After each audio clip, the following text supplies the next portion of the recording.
Bonjour, alors est-ce que vous commencez à y voir plus clair?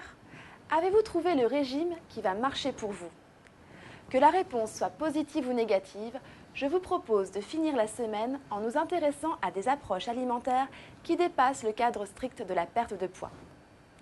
S'il vous arrive souvent d'être victime de fatigue, de ballonnement, d'insomnie, d'irritation ou de migraine, il est peut-être intéressant de lorgner du côté de chez la bionutritionniste Marion Caplan.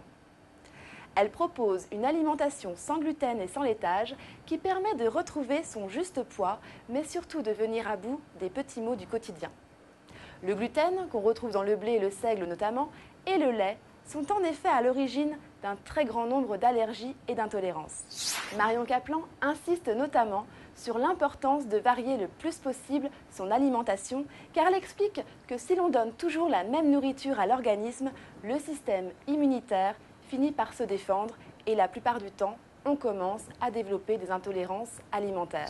Je vous invite donc à venir partager vos impressions dans notre groupe de discussion et je laisse Marion Caplan vous expliquer pourquoi, après avoir essayé de nombreux régimes, elle en est arrivée à proposer sa propre méthode.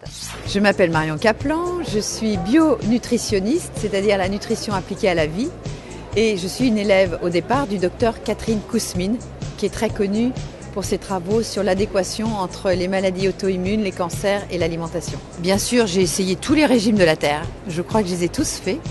Et j'en suis arrivée au fait que c'est pas parce qu'on digère un aliment qu'on le tolère. Et ça a été pour moi une percée extraordinaire. Parce que je peux très bien digérer du fromage, mais mon système immunitaire va me développer une polyarthrite ou une fibromyalgie ou des problèmes inflammatoires. Et ça, c'est important de faire le lien, ce qu'on ne faisait pas à l'époque. Plus vous mangez un aliment, plus vous répétez le même aliment tous les jours, plus vous risquez de développer une intolérance à cet aliment. Et hélas, la mauvaise nouvelle, c'est plus on aime un aliment, plus on va le manger et plus on va développer une intolérance par rapport à cet aliment. Ça, c'est une très mauvaise nouvelle. La bonne nouvelle, c'est qu'en se sevrant de cette dépendance à cet aliment, on retrouve l'état de santé et la vitalité. La nutrition, c'est pour moi le tronc commun de toutes les médecines. On ne peut pas aller mieux, même dans le quantique, si on ne change pas d'alimentation. Donc l'alimentation, c'est se sevrer de nos affects, c'est se sevrer de nos habitudes, c'est se discipliner, c'est respecter son corps. Donc ça, pour moi, c'est primordial. Si on n'a pas Internet aujourd'hui, on est coupé du monde.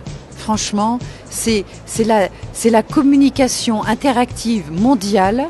Donc on ne peut pas se passer d'ordinateur et d'Internet aujourd'hui si on veut communiquer, bien entendu.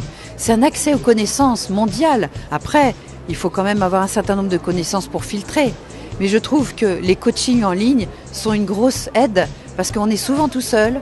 Aller acheter chez un médecin une thérapie, c'est très coûteux. Et je trouve que le travail que vous faites est un très bon travail de débroussaillage pour aider les gens chez eux à améliorer leur qualité de vie.